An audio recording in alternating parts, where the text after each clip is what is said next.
Hello everybody, मैं संजय कुमार हाजिर हूँ आप सबके सामने आपका अपना स्टडी चैनल लेकर के स्टडी ट्रिपल एट। देखिए, बहुत ही दिनों के बाद जो है अब स्कूल जाने का टाइम मिल रहा है, तो अब वही स्टडी होगी। अब आप स्टडी ऐसे कीजिए कि आपको सक्सेस होना ही है। इतनी छुट्टियां आपको मिल चुकी हैं, आप इतने रिलैक्स हो चुके हैं। देखिए, ये छोटे मोटे काम हमारे जो रोज़मर्रा के डेली के काम हैं, ये तो चलते रहेंगे, इनको कभी बोझ मत समझना। लेकिन जो आपने रेस्ट किया है स्टडी से, अब आप उस पर पूरा फोकस कीजिए। अब आपको पता ही है 2024 के चुनाव नज़दीक आ रहे हैं। हमारे देश में बहुत से स्टेट्स ऐसे हैं जहां पर 2024 में इलेक्शन होंगे, तो इसलिए वहां पर वैकेंसीज बहुत ज़्यादा निकलेंगी। तो इसीलिए मैं आप लोगों को कह रहा हूं, ये एक सुनहरे मौका है आप लोगों के लिए। सुनहरे मौके को जाने न दें। दिन रात एक कर दीजिए अपनी स्टडी के लिए। केंद्र शासित प्रदेश अलग से वैकेंसीज निकालते हैं, स्टेट अलग से वैकेंसीज निकालते हैं, और सेंट्रल लेवल की वैकेंसीज अलग से निकलती हैं। डियर स्टूडेंट्स, ये जो समय है ना, समय का घोड़ा बड़ा ही तीव्र गति से दौड़ता है, और जब ये निकल जाता है आपके सामने से, तब पछतावा रह जाता है। एक कहावत है, पुराने समय से चली आ रही है कि अब पछताए होत क्या, जब चिड़िया चुग गई खेत, जब चिड़िया चुग गई खेत। तो आप चिड़िया को खेत चुगने भी दीजिए, और उसी दौरान आप अपने सक्सेस का रास्ता भी सब जो है ईजाद कीजिए, अपना रास्ता भी साफ कीजिए। आप चिड़िया को नहीं भगाएं, आप अपनी रफ्तार को तेज कीजिए, और इस समय के साथ साथ आप दौड़िए। जब सूर्य के साथ कोई नहीं दौड़ सकता, इस संसार में एक ही शक्ति बताई गई है, वो थे बजरंगबली, जिन्होंने सूर्य भगवान से ज्ञान प्राप्त करने के लिए उनसे कुछ आगे दौड़े। तो इसलिए आपको न तो समय से आगे दौड़ना है और न ही समय से पीछे चलना है। समय के साथ साथ चलिए। आज जो आपके डेली के काम हैं उनको फिनिश कीजिए, और स्टडी जितनी ज़्यादा कर सकते हैं उसको कीजिए। ये आपके भले के लिए है, और मैं इससे ज़्यादा आपको क्या कहूँ। लेकिन आप लोगों को अपने वीडियो के माध्यम से इतना जागरूक जरूर करना चाहता हूँ। आपको समझ में आए तो अच्छी बात है, वरना मेरा जो फर्ज था वो मैंने निभाया। देखिए, हमारा जो क्वेश्चन है, जीके के क्वेश्चन है, हरियाणा और हमारे केंद्र शासित प्रदेश चंडीगढ़ से संबंधित ये क्वेश्चन है। हमारे राज्य और केंद्र शासित प्रदेश जो है हमारा चंडीगढ़। तो देखिए, पहला प्रश्न क्या है। योधेय काल में रोहतक उप क्षेत्र को कहा जाता था। योधेय काल में रोहतक उप क्षेत्र को क्या कहा जाता था, इनमें से आपको पता होना चाहिए। तो योधेय काल में क्या कहा जाता था रोहतक उप क्षेत्र को। तो देखिए, ऑप्शन ए है कुणाल, ऑप्शन बी है अग्रोहा, ऑप्शन सी है बहुधान्यक, ऑप्शन डी है कुरु।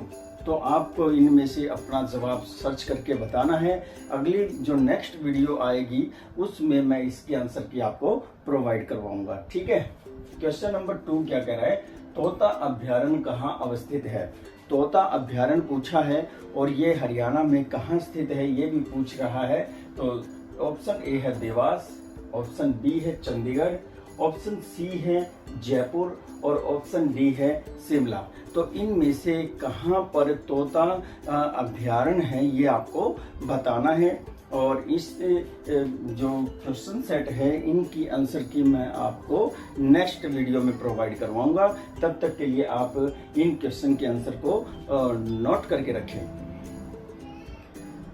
आपके कितने क्वेश्चन सही पाते हैं आप वो मुझे कमेंट कीजिए या मैसेज कीजिए। मेरा व्हाट्सअप नंबर है 9315830888। इस पर आप मैसेज कर सकते हैं, जिससे मुझे पता चल सके कि आपके कितने क्वेश्चन सही हैं। क्वेश्चन नंबर 3 देख लेते हैं। लोकसभा में चंडीगढ़ की कितनी सीट हैं। तो लोकसभा में चंडीगढ़ की सीट पूछ रहा है। ऑप्शन ए है 0, बी है 1, सी है 2, और डी है 3। इनमें से कितनी सीटें लोकसभा में जो है चंडीगढ़ की अवेलेबल है ये आपको देखना है। क्वेश्चन नंबर 4 क्या कह रहा है। देखिए, कौन सा शहर भारत में प्रति व्यक्ति आय में आगे है। कौन सा शहर पूछा है, और वो भारत में प्रति व्यक्ति आय में सबसे आगे है। दिल्ली, ऑप्शन बी मुंबई, सी Chandigarh, D Chennai.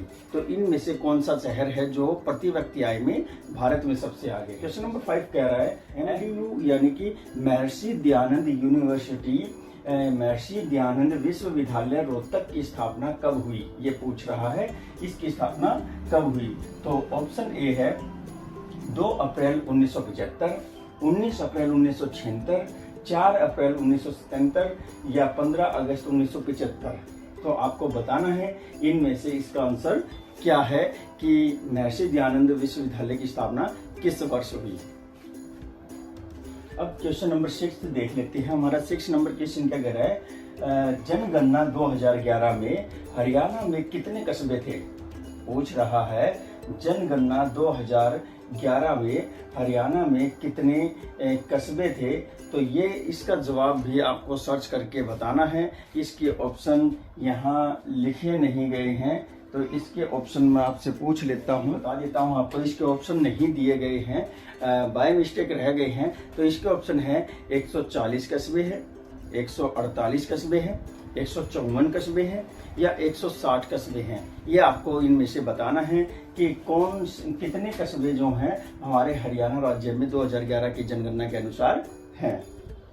Question number 7 देख लेते हैं। क्वेश्चन नंबर 7 क्या कह रहा है कि हरियाणा में इंटरनेशनल डॉल्स म्यूजियम कहाँ है? पूछ रहा है हरियाणा में इंटरनेशनल डॉल्स या डॉल्स म्यूजियम कहाँ है? तो ये हिसार में है, पंजाब में है, चंडीगढ़ में है या रोहतक में है। कहाँ है ये आपको बताना है। क्वेश्चन नंबर 8 क्या कह रहा है, चंडीगढ़ को धूम्रपान निषेध क्षेत्र कब घोषित किया गया? चंडीगढ़ को धूम्रपान निषेध घोषित किया गया है, तो कब घोषित किया गया था? 15 जुलाई 2007 को, या बी ऑप्शन है 15 अगस्त 2007 को, या सी ऑप्शन है 15 नवंबर 2009 को, या डी ऑप्शन है 15 अगस्त 2009 को। आपको अपना जवाब नोट करके रखना है। क्वेश्चन नंबर 9 देख लेते हैं। गुलाब के फूल का सर्वाधिक उत्पादन कहाँ होता है? गुलाब के फूल का सर्वाधिक उत्पादन कहाँ होता है पूछा है। ऑप्शन नंबर 1 है दिल्ली में, ऑप्शन 2 है उत्तराखंड में, ऑप्शन सी है चंडीगढ़ में, ऑप्शन डी है केरल में। आपको अपना आंसर नोट करके रखना है कि गुलाब का सबसे ज्यादा उत्पादन कहाँ होता है। केवल उत्पादन ही नहीं, एशिया का सबसे ज्यादा उत्पादन होता है।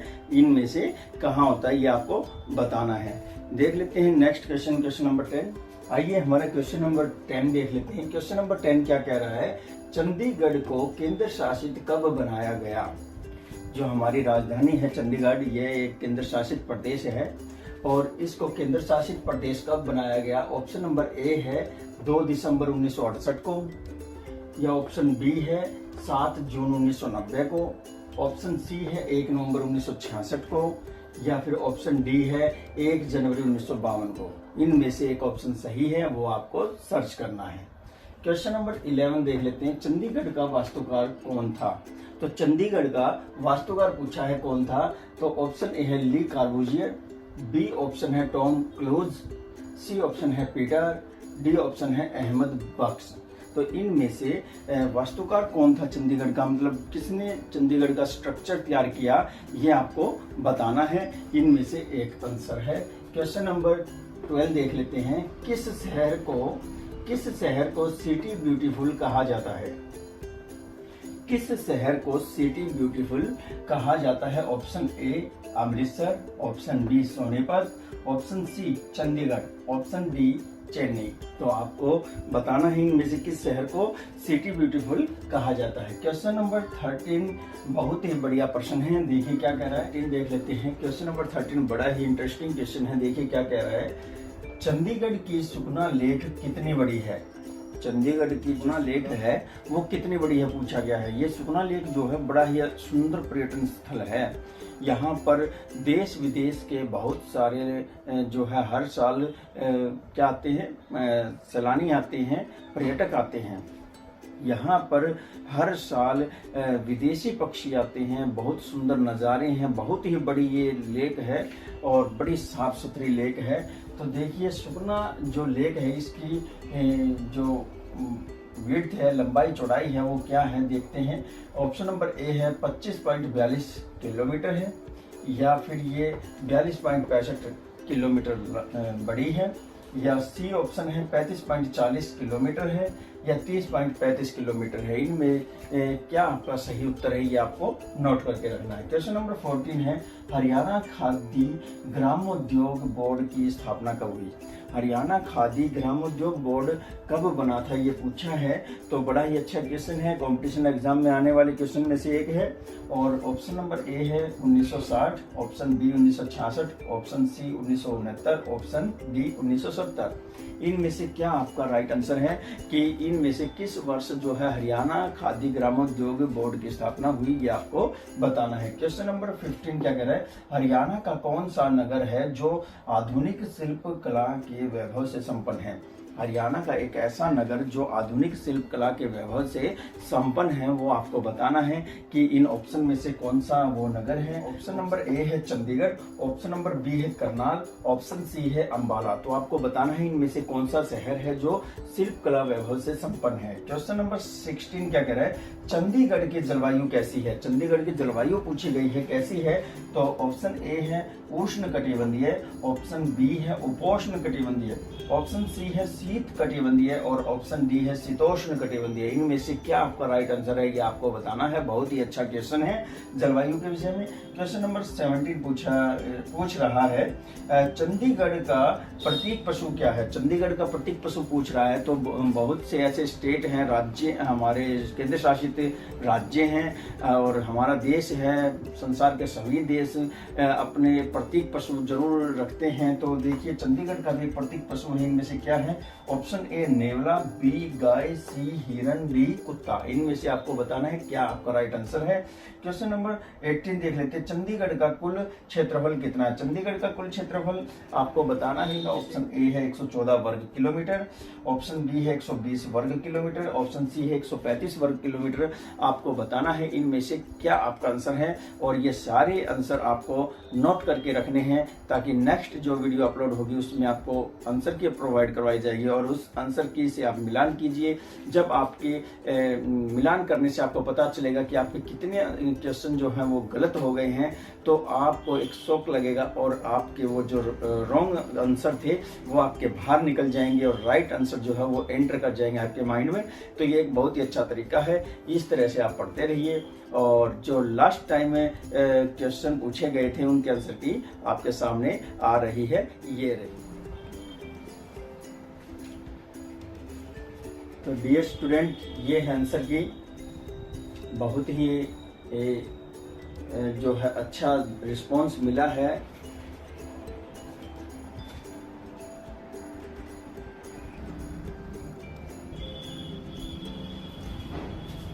हमारी इस कंपटीशन भरी क्वेश्चन वाली सीरीज में स्टूडेंट बड़े ही बढ़ चढ़ करके भाग ले रहे हैं। तो आंसर की में देखिए 51 का बी है, 52 का बी है, 53 का बी है, 54 का डी है, 55 का डी है, 56 का सी है, 57 का डी है, 58 का सी है, 59 बी, 60 बी, 61 सी और 62 डी, 63 ए, 64 सी, 65 सी, 1 ए, 2 बी, 3 डी, 4 ए, 5 डी, 6 बी, 7 सी, 8 डी, 9 डी, 10 डी। 11 देख लेते हैं, 11 बी, 12 बी, 13 ए, 14 सी, 15 बी, 16 डी, 17 बी, 18 ए, 19 ए, 19 के बाद 20 बी, 21 ए, 22 ए, 23 बी, 24 बी, 25 सी, 26 बी, 27 सी, 28 ए, 29 ए, 30 बी, 31 डी, 32 सी, 33 बी, 34 सी, 35 डी। तो ये हैं हमारे 50 क्वेश्चन, 15 इधर और 35 क्वेश्चन इधर, और ये जो 50 क्वेश्चन की सीरीज है इसकी आंसर की है। और जो लास्ट वीडियो में जिन स्टूडेंट ने कंपटीशन में हिस्सा लिया, ये एक तरह का कंपटीशन है और इसमें बढ़ चढ़ करके हिस्सा लेते हैं हमारे स्टूडेंट। तो सबसे आगे जिन्होंने सबसे ज़्यादा क्वेश्चन का सही जवाब दिया है, सभी क्वेश्चन जो है सही पाए गए हैं। तो नंबर 1 पर है प्रियांशी शर्मा जी हैं, बहुत ही अच्छे जवाब देते हैं। सबसे पहले इनका जो है मैसेज आ जाता है कि सर ये आंसर इनके हैं, तो बड़े ही अच्छे से ये जवाब दे रहे हैं, स्टडी कर रहे हैं। फिर इसके बाद है विकास नाम का स्टूडेंट है महेंद्रगढ़ से, इसने भी बहुत ही अच्छे से जवाब दिए हैं, सारे के सारे इसके आंसर सही हैं। कांग्रेचुलेसन दोनों को। और फिर इसके बाद आता है 49 क्वेश्चन जिनके ठीक हैं, वो हैं देखिए रेखा हरितस हैं, इन्होंने बड़ा ही एफर्ट लगाया, बड़े ही अच्छे से जवाब दिए हैं। फिर इसके बाद है गोविंद नाम के स्टूडेंट हैं, इन्होंने भी बड़े अच्छे से जवाब दिया है। और फिर 48 क्वेश्चन ठीक पाए गए हैं, ये काफ़ी स्टूडेंट के ठीक हैं। महेश है और रजनी है, फिर इसके बाद मेघा है, और फिर जतिन है, और पंकज है, पवन है। इन सब के जो हैं 48 क्वेश्चन जो हैं सही पाए हैं। और 45 क्वेश्चन तक अगर जाते हैं तो लगभग 15 से 20 स्टूडेंट और भी हैं। तो जब इतने स्टूडेंट हमारे कंपटीशन में जो है आगे निकल रहे हैं, तो इसका मतलब हमारी स्टडी सही चल रही है।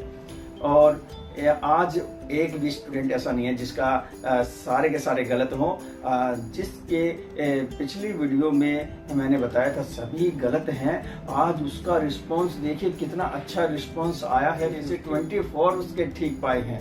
तो बड़ी अच्छी बात है, वो बड़ा खुशियाँ मना रहा है। वो बोल रहा था कि पहली बार मेहनत का फल मुझे इतना अच्छा मिला है और भी मैं आगे जो है प्रयत्न करूँगा। तो ऐसे ही स्टडी करते रहिए। दीजिए मुझे इजाज़त, और भी वीडियो के साथ आपके सामने फिर से हाजिर हो जाऊँगा। नमस्कार, जय हिंद।